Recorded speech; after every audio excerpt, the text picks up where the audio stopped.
সাতছড়ি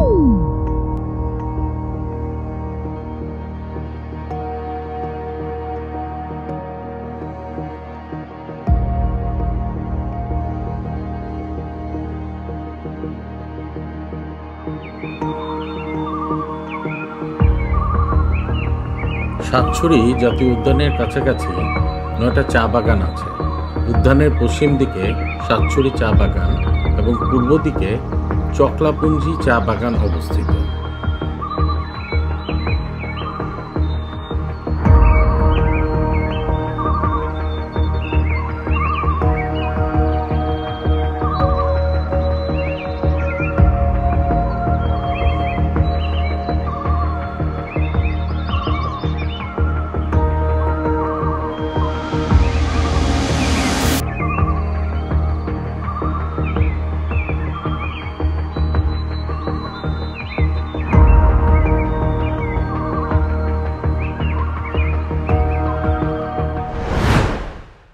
সাতছড়ি জাতীয় উদ্যান হবিগঞ্জ জেলায় অবস্থিত। সাতছড়ি জাতীয় উদ্যান বাংলাদেশের একটি প্রাকৃতিক উদ্যান। 1974 খ্রিস্টাব্দের বন্যপ্রাণী সংরক্ষণ সংশোধন আইনের বলে 243 হেক্টর এলাকা নিয়ে 2005 খ্রিস্টাব্দে সাতছড়ি জাতীয় উদ্যান প্রতিষ্ঠা করা হয়। এই উদ্যানে 7টি পাহাড়ি ছড়া আছে, সেই থেকে এর নামকরণ সাতছড়ি, অর্থ 7টি ছড়া বিশিষ্ট। সাতছড়ির আগের নাম ছিল রঘুনন্দন হিল রিজার্ভ ফরেস্ট।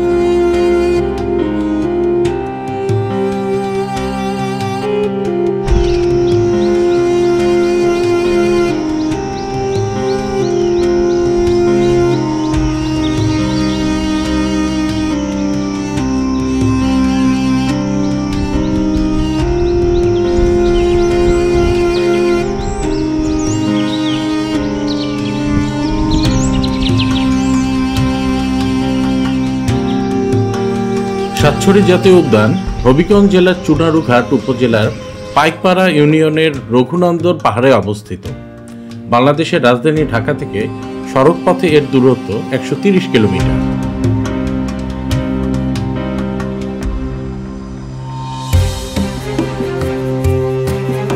সাতছড়ি জাতীয় উদ্যানে রয়েছে প্রায় 200-রও বেশি গাছপালা। এর মধ্যে শাল, সেগুন, আগর, গর্জন, চাপালিশ, পাম, মেহগনি, কৃষ্ণচূড়া, ডুমুর, জাম, জামরুল, সিধাজারু, আওয়াল, মালেকাস, ইউক্যালিপটাস, আকাশমণি, বাঁশ, বেত গাছ ইত্যাদির বিশেষ নাম করা যায়।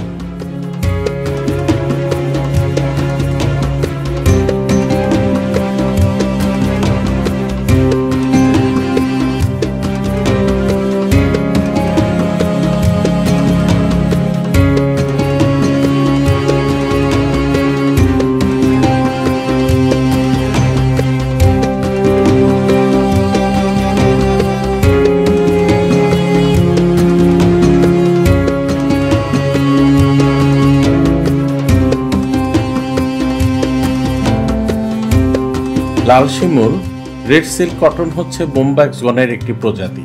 এরা বৃক্ষ জাতীয় উদ্ভিদ এবং সেই গাছের ফুলের নাম। শিমুল গাছের ছাল ঘাস সারাতে সাহায্য করে, রক্ত আমাশয় দূর করে, ছাল ফোড়ার উপর প্রলেপ দিলে উপকার হয়। চৈত্র মাসে শিমুল ফুলের ভেতরে জন্মানো কলা বা মোচা ফেটে ছড়িয়ে পড়ে শিমুল তুলা।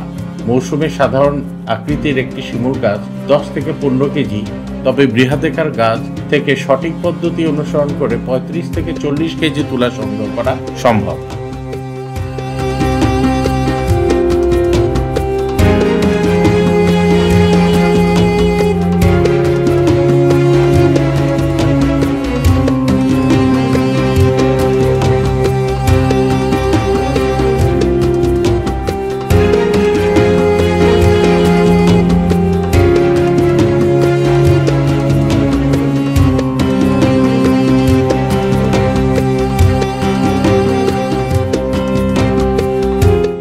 পরিজাত বা পরিজাত মান্দা হল ইরিথ্রিনা পুষ্প বৃক্ষ বিশেষ।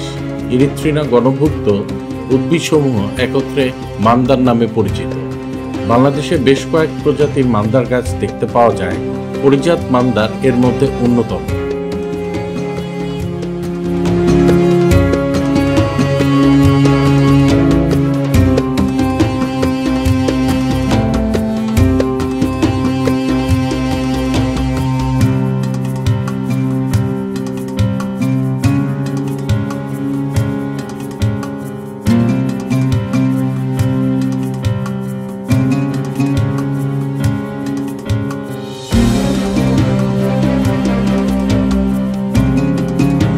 পুরাতন ঢাকা সিলেট হাইওয়ে দ্বারা বিভক্ত এই বন এর এক পাশে ন্যাচারাল বন এবং অন্য পাশে সংরক্ষিত বনাঞ্চল।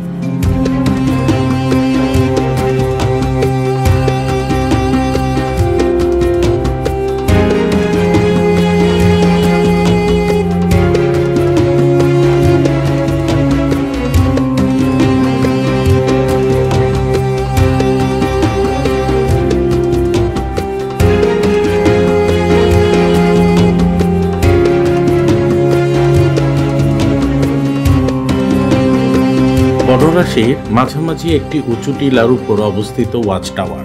এর সামনেই রয়েছে মান্দা গাছ। ফাল্গুনে গাছটিতে লাল ফুল ফোটে। এটি মানুষ সহ সবাইকেই আকৃষ্ট করে, পাখিদের প্রিয় খাবারের ফুলের মতো। আর পাখির ছবি তুলতে প্রতি বছর ভিড় করে অসংখ্য ফটোগ্রাফার। আমরাও ভোর 6টায় চলে আসলাম টাওয়ারে, দেখি কি পাখি পাওয়া যায়। সোনা কপালি হরবোলা সম্পূর্ণ সবুজে পাখির কপাল উজ্জ্বল কমলা বা সোনালি, যা প্রায় লালচে দেখায়। ঈষৎ বাঁকা কালো ঠোঁট থেকে চোখ ও তার কোল এবং গলা ও বুক কালো, যার মাঝখানে বা গলায় বড় নীলের ছোপ। চোখের পেছন থেকে সারা বুকের কালো জায়গায় ঘিরে রাখে একটা প্রশস্ত হলুদ বন্ধনী। সোনালি কপাল পাতা বুলবুলি, চিরসবুজ ও পাতা ঝরা বন এবং গাছপালাপূর্ণ স্থানে থাকতে ভালোবাসে। বনে বেশি, গ্রামে কম দেখা যায়। এমনকি অন্য পাখির স্বরও নকল করতে পারে।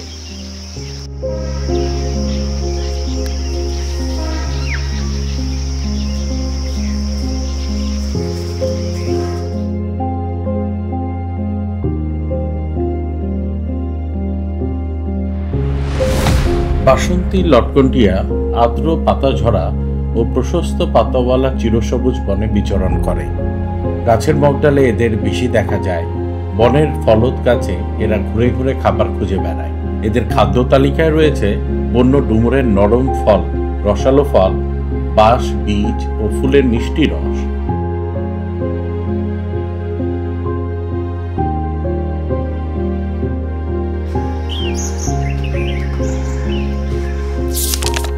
হীরামন বা ফুলমাথা টিয়া, এটি পূর্ব বাংলাদেশ, ভুটান, উত্তর পূর্ব ভারত এবং নেপাল, পূর্ব দিকে দক্ষিণ পূর্ব Asia, Cambodia, Laos, Myanmar, Thailand এবং ভিয়েতনাম এবং এছাড়াও চীনে বসবাসকারী ও প্রজননকারী। এই পাখিটি সেখানে দেখতে পাওয়া যায় যেখানে এর খাদ্য, ফুল ও ফল পাওয়া যায়। ব্লসম হেডেড প্যারাকিট হলো একটি সমন্বিত এবং কোলাহলপূর্ণ প্রজাতি, যার সীমাহীন ডাক রয়েছে।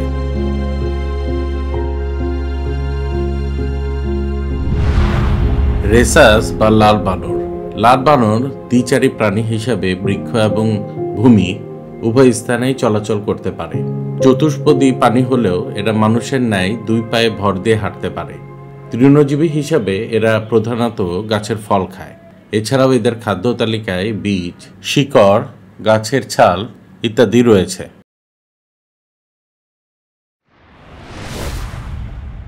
পাহাড়ি ময়না বা ময়না, মাঝারি আকারে কথা বলা পাখি। পাতি ময়নার বৈজ্ঞানিক নামের অর্থ পবিত্র পাতিকাক। ল্যাটিন নাম গ্র্যাকুলাস মানে পাতিকাক, রিলিজিয়াস মানে পবিত্র। পাখিটি বাংলাদেশ, ভারত ছাড়াও দক্ষিণ ও দক্ষিণ পূর্ব এশিয়ায় বিভিন্ন দেশে দেখতে পাওয়া যায়। এরা শীষ দেয়, খড়খড় করে ডাকে, আবার গলা ফাঁসানোর মতো করে ডাকতে পারে। এরা আবার মানুষের মতো শব্দ উৎপন্ন করতে সক্ষম। বুনো ময়না প্রায় 3 থেকে 13 রকমের ডাকতে পারে। সম্ভবত ময়নারা শিশু অবস্থায় আশেপাশের ময়নাদের থেকে এসব ডাক শেখে।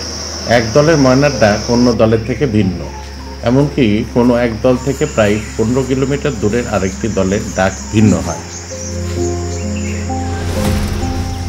দাগি বসন্ত বা হেটুলুকা ভারত উপমহাদেশের উত্তর অঞ্চলসমূহে দেখতে পাওয়া যায়। এটি চড়ুই পাখির প্রজাতি। এটি প্রধানত হিমালয় পাদদেশে, বাংলাদেশ এবং পশ্চিমবঙ্গতে বিস্তৃত হয়ে আছে। চেস্টনাট স্টার্লিং, যাকে ধূসর মাথাযুক্ত স্টার্লিং ময়নাও বলা হয়। চেস্টনাট লেজযুক্ত স্টার্লিং পাখির বাসা সাধারণত খোলা বনভূমি এবং চাষাবাদে পাওয়া যায়। বেশিরভাগ স্টার্লিংয়ের মতো এটি মোটামুটি সর্বভূক, ফল, মধু এবং পোকামাকড় খায়।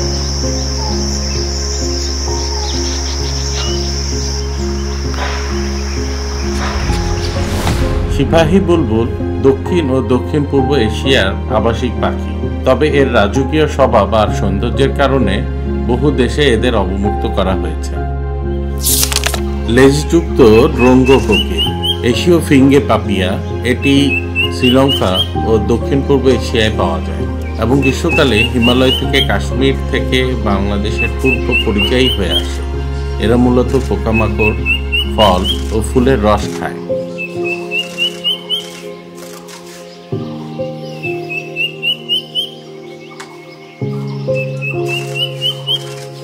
সুন্দা পিগমি কাঠঠোকরা, এটি ব্রুনাই, ইন্দোনেশিয়া, মালয়েশিয়া এবং সিঙ্গাপুরে পাওয়া যায়। এর প্রাকৃতিক আবাসস্থল হল গ্রীষ্মমণ্ডলীয় আর্দ্র নিম্নভূমি বন, গ্রীষ্মমণ্ডলীয় ম্যানগ্রোভ বন এবং পাহাড়ি বন।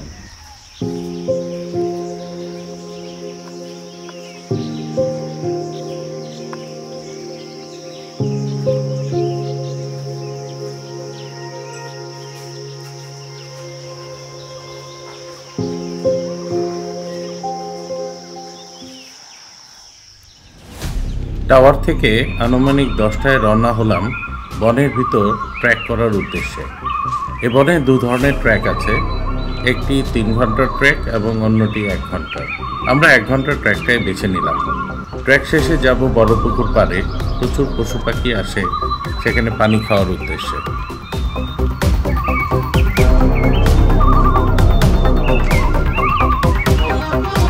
এই উদ্যানে 197 প্রজাতির জীবজন্তু রয়েছে।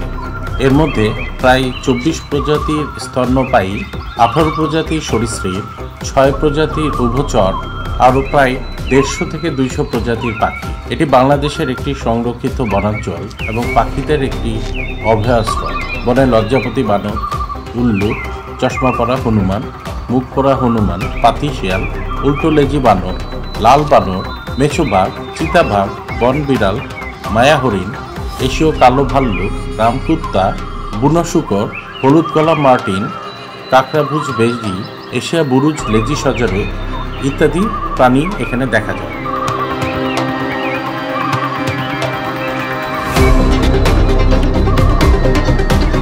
জীবাশ্ম বা ফসিল বলতে প্রাণী বা উদ্ভিদ পাথরে পরিণত হয়েছে এমন ধরনের পদার্থকে বোঝায়। 240 কোটি থেকে 10,000 বছর বয়সের মধ্যে সংগৃহীত বস্তুকে জীবাশ্ম নামে আখ্যায়িত করার সিদ্ধান্ত নিয়েছেন ভূতাত্ত্বিকগণ।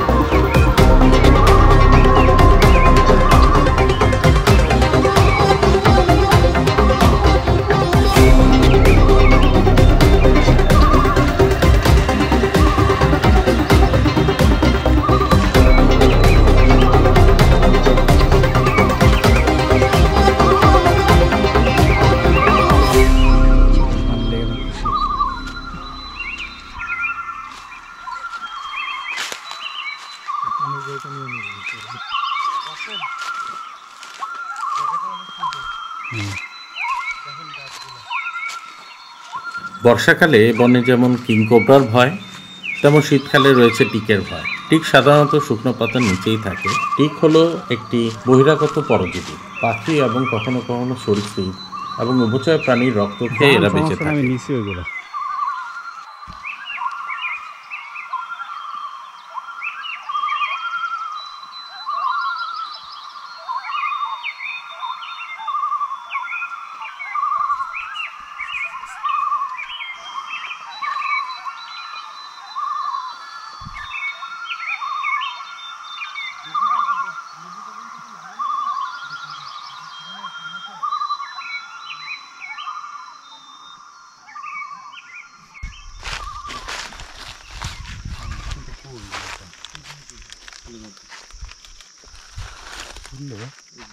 এই পরের গাছে ডালটা না, এই লেবু গাছে এই ডালটা এরকম আছে না, ওই ডালটা।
দেখছেন কত ভয়ঙ্কর রাস্তা, পড়লেই শেষ।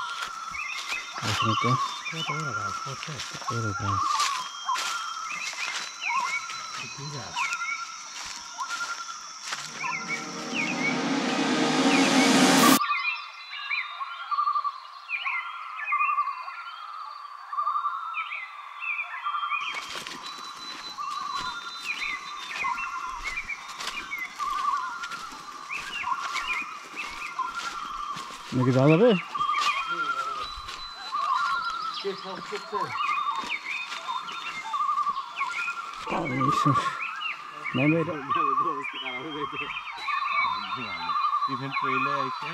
তেমন কিছুই নাই।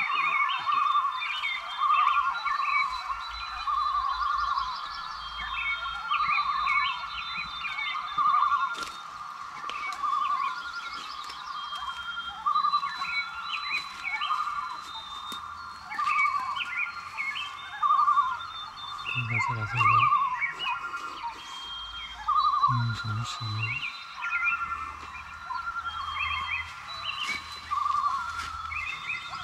বিধি লাগান।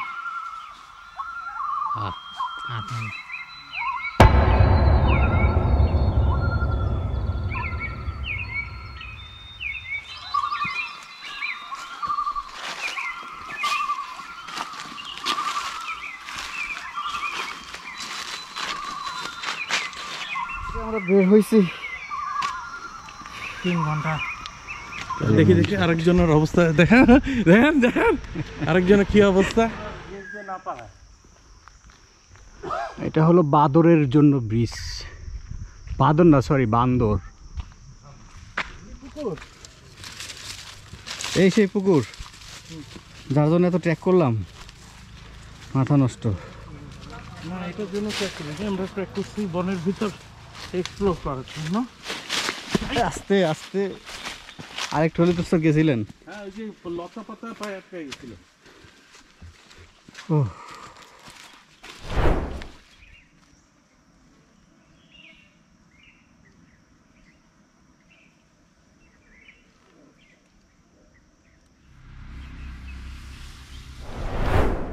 রুফাস পেটযুক্ত নীলতাফা। এটি বাংলাদেশ, ভুটান, চীন, ভারত, লাওস, থাইল্যান্ড এবং ভিয়েতনামে পাওয়া যায়। এর প্রাকৃতিক আবাসস্থল হল গ্রীষ্মমণ্ডলীয় আর্দ্র নিম্নভূমি বন এবং গ্রীষ্মমণ্ডলীয় আর্দ্র পাহাড়ি বন।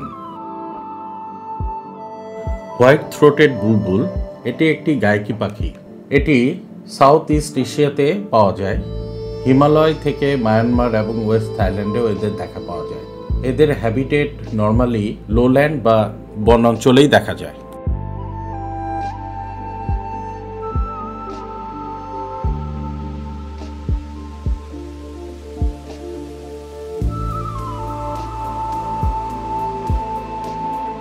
কালো ঝুঁটি বুলবুল বা ব্ল্যাক হেডেড বুলবুল। কালো ঝুঁটি বুলবুল বুলবুল পরিবারেরই একটি সদস্য। এটি ভারতীয় উপমহাদেশ থেকে দক্ষিণ পূর্ব এশিয়া পর্যন্ত পাওয়া যায়।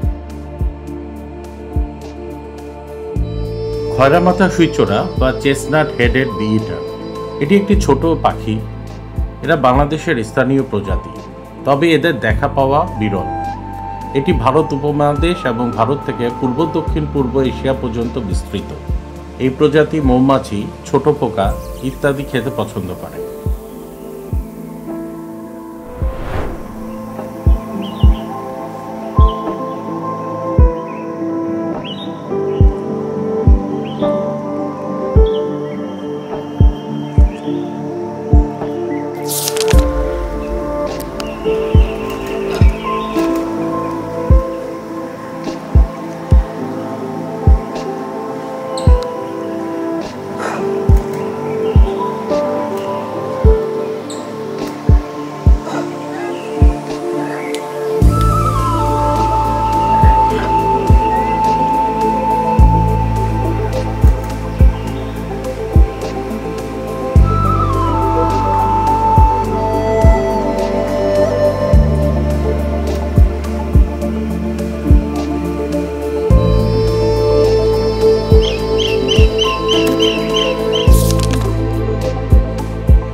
ফিজেন বা মথুরা হচ্ছে ফ্যাজিয়ানিডি পরিবারের খুবই সুন্দর একটা পাখি।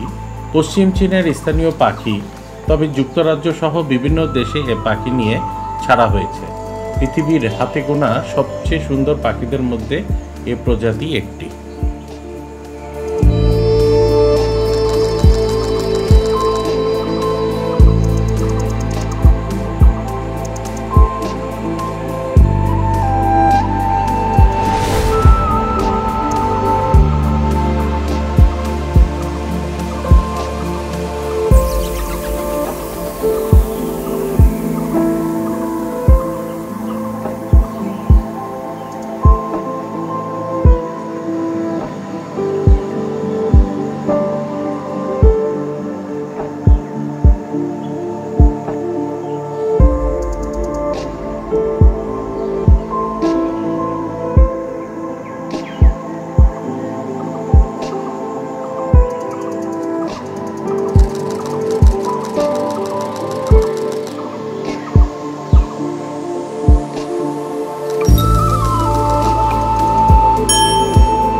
সবুজ ঘুঘু অত্যন্ত সুন্দর ঘুঘু পাখি বিশেষ। কোথাও কোথাও এরা পাতি শ্যামা ঘুঘু নামেও পরিচিত। সারা পৃথিবীতে এক বিশাল এলাকা জুড়ে এদের আবাস।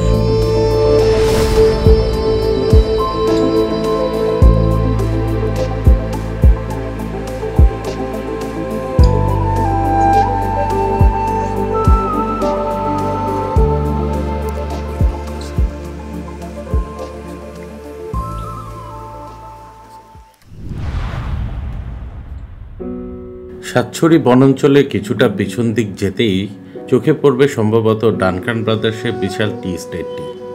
যতদূর চোখ যায় খালি চা বাগান আর বাগান। শীতে এর রূপ কিছুটা রুক্ষ হলেও বর্ষায় এর বন্যতা দেখতে আবার আসতে হবে। আসলে পুরো হবিগঞ্জটাই হতে পারে ভ্রমণ প্রেমিকদের জন্য একটি আকর্ষণীয় স্থান। তবে বন্য পশু পাখিদের বিরক্ত না করে পরিবেশ দূষণ রোধ করে ঘুরে যেতে পারেন এখান থেকে।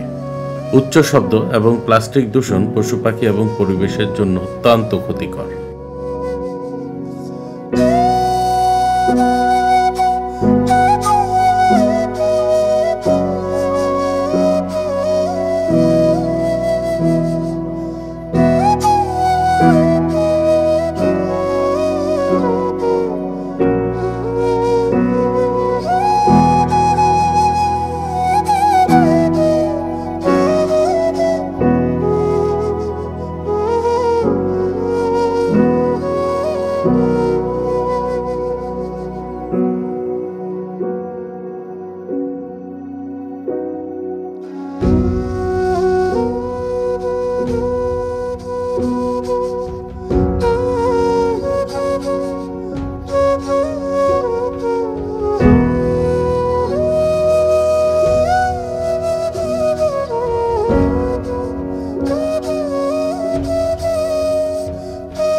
এশিয়ান প্যারেড আউলেট বা কোকিল আউলেট নামেও পরিচিত। দক্ষিণ পূর্ব এশিয়ায় মূল ভূখণ্ডের বন এবং ঝোপঝাড়ের উত্তর পাকিস্তানের হিমালয়ের পাদদেশে বসবাসকারী পিগমি প্যাঁচার একটি প্রজাতি। এটি একটি ছোট প্যাঁচা যার আকার 22 থেকে 25 সেন্টিমিটার, যা এটিকে বৃহত্তর পিগমি প্যাঁচার মধ্যে একটি করে তোলে। এরা মূলত পোকামাকড় ভোজী, তবে টিকটিকি, ছোট ইঁদুর এবং পাখিও খায়।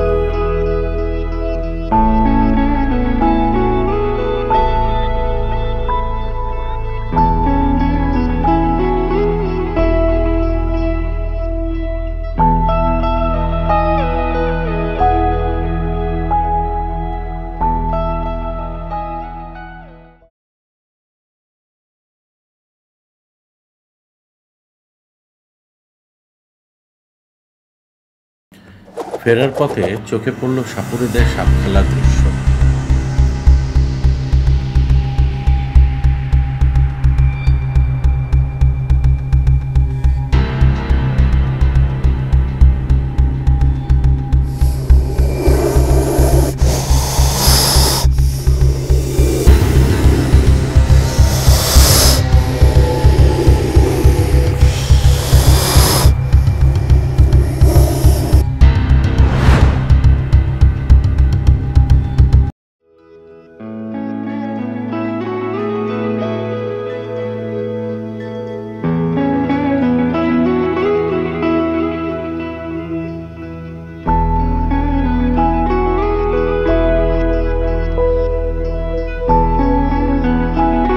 গোধূলি লগন ফেরার পথে দেখলাম এক ঝাঁক শামুকখোল উড়ে বেড়াচ্ছে। এখান থেকে বিদায় নিচ্ছি, দেখা হবে অন্য কোথাও অন্য কোনো ভিডিওতে। ধন্যবাদ সবাইকে।